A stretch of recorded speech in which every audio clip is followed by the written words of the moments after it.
My sister forged a will to steal my $5 million ranch. I used medical records to jail her. We buried my father on a Tuesday. On Wednesday, my estranged sister, Sarah, who hadn't visited him in 5 years, showed up at my door with a piece of paper that stole my entire life. It was a handwritten will, dated 3 days before his death, leaving his entire $5 million ranch and estate solely to her. She evicted me from my childhood home and laughed. But she didn't know I would launch a massive legal war to prove she was a liar, a forger, and a thief. My father owned a 500-acre cattle ranch in Montana. It was his life's work, and it was supposed to be our family legacy. For the last 7 years of his life, as his health declined due to Parkinson's disease and eventually terminal cancer, I was his sole caregiver. I lived on the ranch, managed the business, drove him to every doctor's appointment, and held his hand during the hardest nights. My older sister Sarah was nowhere to be found. She lived a glamorous life in the city, only calling when she needed money. Dad was heartbroken by her absence. He always told me, "OP, when I'm gone, the ranch is yours. You earned it. Sarah has her own life." His official will, drafted by a lawyer 10 years ago, reflected this. It split cash assets but left the land and business operations entirely to me. Then came the final week. Dad was in hospice care at home, heavily medicated on morphine, barely conscious. Sarah suddenly appeared. She spent 1 hour alone in the room with him while I was speaking with the nurse. 2 days later, Dad passed away. The day after the funeral, Sarah arrived at the ranch with a sheriff's deputy and a lawyer. She handed me a document. It was a single sheet of notebook paper, scrawled in shaky handwriting. It claims to be a holographic will, a handwritten will that is legal in our state if signed by the deceased. It read, "I, Dad's name, being of sound mind, hereby revoke all previous wills and leave my entire estate, land and assets to my daughter Sarah. My son OP gets nothing." At the bottom was a signature that looked vaguely like my father's. "Get off my property," Sarah said coldly. "The sheriff is here to ensure you leave immediately." I was in shock. I told the deputy the will was fake, that Dad couldn't even hold a pen in his final days, let alone write a coherent legal document. The deputy shook his head. "Son, this looks like a valid legal document. If you want to contest it, you have to do it in probate court. Right now, she is the legal heir. You have 1 hour to pack your things." I was thrown out of the only home I had ever known. I had no money, no job, and I was up against a sister who now controlled a $5 million fortune and was ready to sell the ranch to developers. I was homeless and broke, fighting a millionaire sister armed with a document accepted by the police. Everyone told me that fighting a holographic will was impossible because it's hard to disprove handwriting. But as I replayed that final week in my head, I realized Sarah made one critical mistake during her secret hour with Dad. What was the undeniable medical evidence I needed to find that would prove my father was physically and mentally incapable of writing that will, regardless of whose handwriting it appeared to be? I spent the first night sleeping in my pickup truck, parked on a dirt road overlooking the ranch I had built with my own hands. I watched the lights go on in the main house, my house, where Sarah was now likely celebrating her victory. I vowed then and there she wouldn't keep it. The next morning, I drove into town to find a lawyer. The first 3 attorneys turned me down. They told me that holographic wills are notoriously difficult to overturn in court because they don't require witnesses. Without a witness to say she forged it, it was just my word against hers. But the 4th lawyer, a grizzled probate litigator named Frank, saw the potential. $5 million in land? He asked. And she wrote it on notebook paper? That's suspicious. I'll take the case on contingency. We don't pay unless we win. Frank explained our strategy. To invalidate the will, we had to prove one of 2 things: forgery, that my father didn't write it, lack of testamentary capacity, that even if he did write it, he was too sick or medicated to understand what he was doing. We decided to attack on both fronts.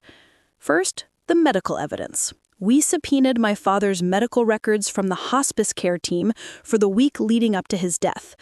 The records were shocking.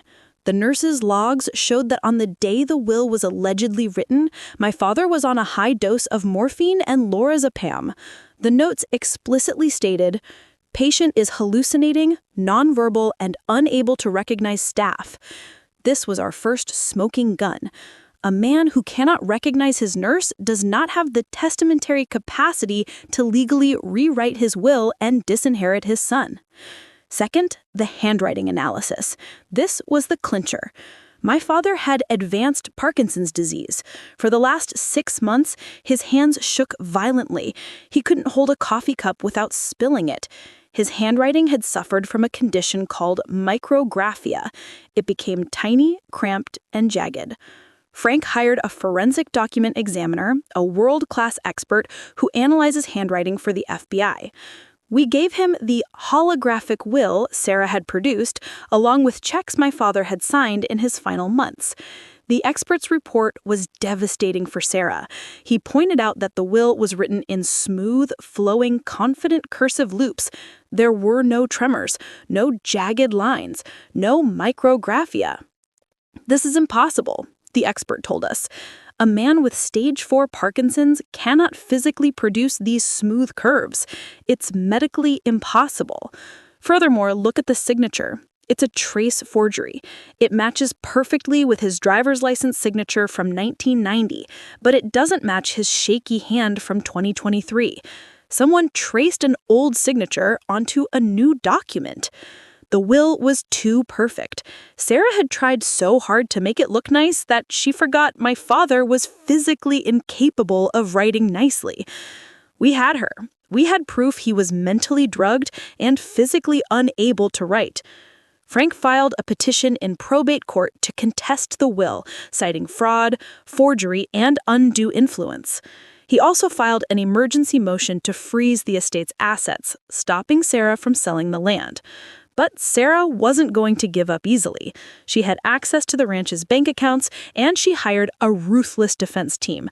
They claimed that my father had a moment of clarity, a lucid interval, and that the smooth handwriting was proof of a miraculous burst of strength before death. It was a ridiculous lie, but they intended to drag this out for years until I ran out of money. We needed one final piece of evidence to link the forgery directly to Sarah. We knew she wrote it, but we needed to prove it was her hand. We needed a sample of her handwriting to match against the forged will, but Sarah refused to provide any samples. My lawyer, Frank, came up with a brilliant, risky trap to get Sarah's handwriting without a court order. How did we use a fake condolence flower delivery to trick Sarah into handwriting a note that would become the final nail in her legal coffin? We needed Sarah's handwriting. If we asked for it legally through a subpoena, her lawyers would coach her to disguise her writing style, or she would delay for months. We needed a sample of her natural, unguarded handwriting. Frank called a private investigator named Mike. Mike didn't look like a detective. He looked like a friendly, harmless delivery guy. We rented a van and filled it with $500 worth of the most expensive, elaborate funeral flower arrangements money could buy. Mike drove up to the ranch gate, wearing a uniform from a high-end local florist. He buzzed the intercom. "Delivery for Sarah," Mike announced cheerfully. "I have a massive condolence arrangement from the governor's office." The mention of the governor was the bait. Sarah, obsessed with status and her new wealth, came running to the gate. She was flattered. Mike unloaded the flowers. Then he patted his pockets, looking confused. "Shoot, my digital scanner died. Ma'am, I need proof of delivery for the governor's assistant. Can you just write, 'Received by Sarah, daughter of' Dad's name, 'in good condition' on this delivery card?" He handed her a clipboard and a specific black gel pen, the exact same type of pen used to write the forged will. Sarah, distracted by the flowers and her own ego, didn't think twice. She took the pen and wrote out the full sentence in her natural, flowing cursive. She signed it with a flourish. "Thanks, ma'am," Mike said. He drove around the corner, pulled over, and immediately put the card into an evidence bag. We had it. We rushed the card to our forensic document examiner. He put it under the microscope next to the holographic will. The match was 100%. The unique way she looped her Ys, the slant of her Ts, and the specific pressure points on the pen were identical. It wasn't just similar, it was a fingerprint written in ink. 2 weeks later, we were in the deposition room. Sarah sat there, confident, dressed in designer clothes she bought with money from the ranch account. She stuck to her story. Dad wrote that will in a sudden burst of energy. I just watched him. Frank let her lie for an hour. Then he set the trap. "Sarah," Frank asked, "do you recognize this handwriting?" He put the forged will on the screen. "Yes, that is my father's writing." "And do you recognize this?" He put the flower delivery card on the screen, zoomed in on the words, "Received by Sarah." Sarah froze. She recognized the card. She realized the delivery guy was a plant. Frank overlaid the two documents. He showed how the word daughter in the will was virtually identical to the word daughter on the delivery card. "Sarah," Frank's voice was like ice. "The forensic analysis confirms that these two documents were written by the same hand. Your hand. You didn't just witness the will, you forged it, and you just lied about it under oath."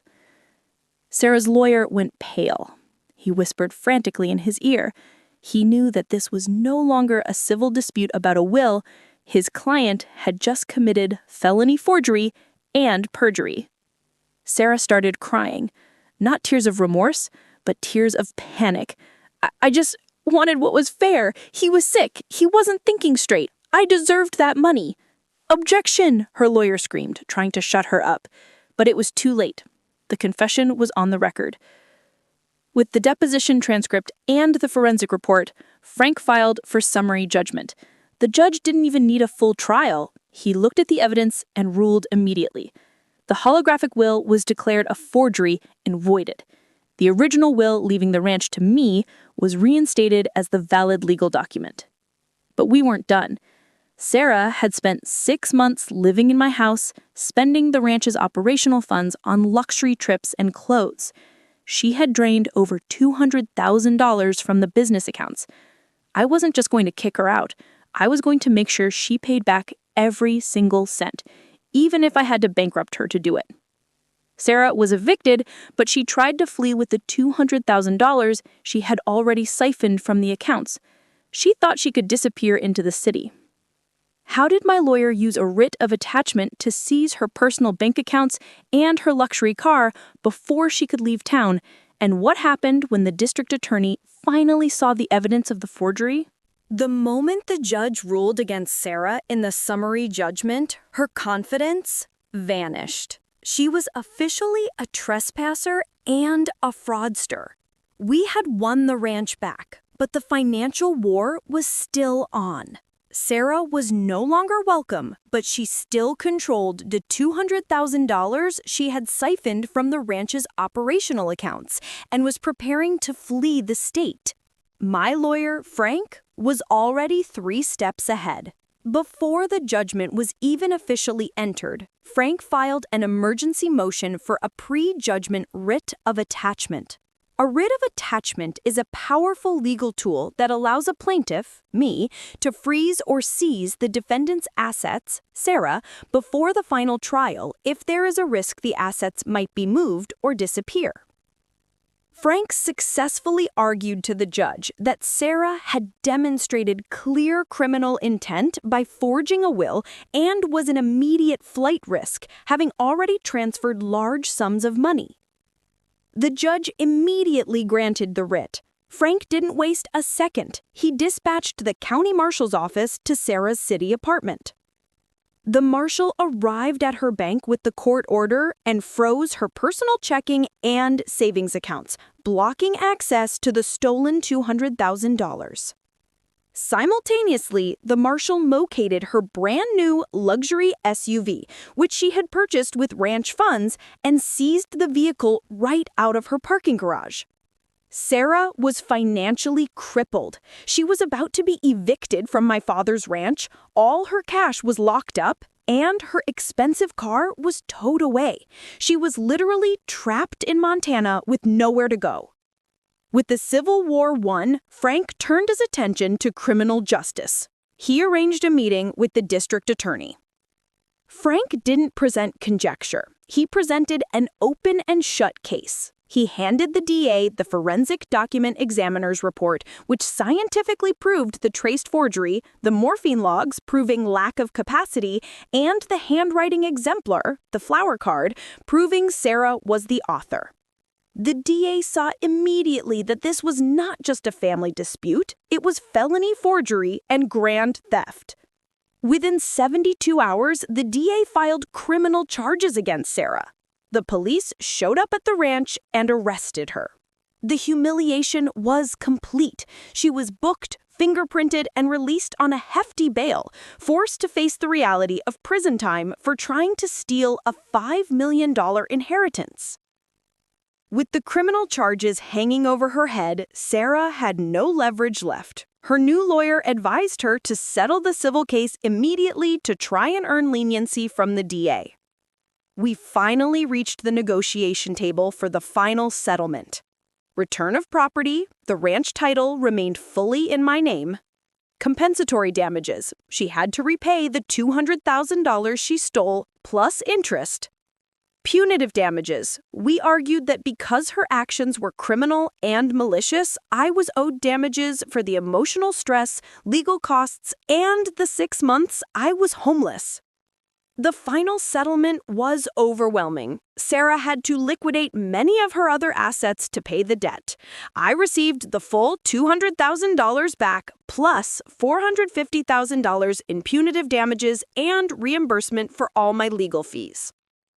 I walked away not only with the $5 million ranch, but with over $700,000 in cash to compensate for her greed. I moved back onto the ranch, and the first thing I did was rehang the original portrait of my father in the living room. Sarah eventually pleaded guilty to a lesser felony to avoid prison time, but she was financially destroyed, paying restitution for years. The ranch was saved, the family legacy was secure, and justice was served. The lesson? When dealing with inheritance theft, act immediately. If you suspect fraud, file an emergency petition to contest the will and, crucially, file a motion for a writ of attachment to freeze the suspect's personal assets. Forgery is a crime. Use medical records, morphine, dementia, Parkinson's to prove the inability to write, and use clever legal tactics to get an untainted handwriting sample. A forged signature is a liability the perpetrator cannot escape, and the criminal referral is the ultimate pressure tool.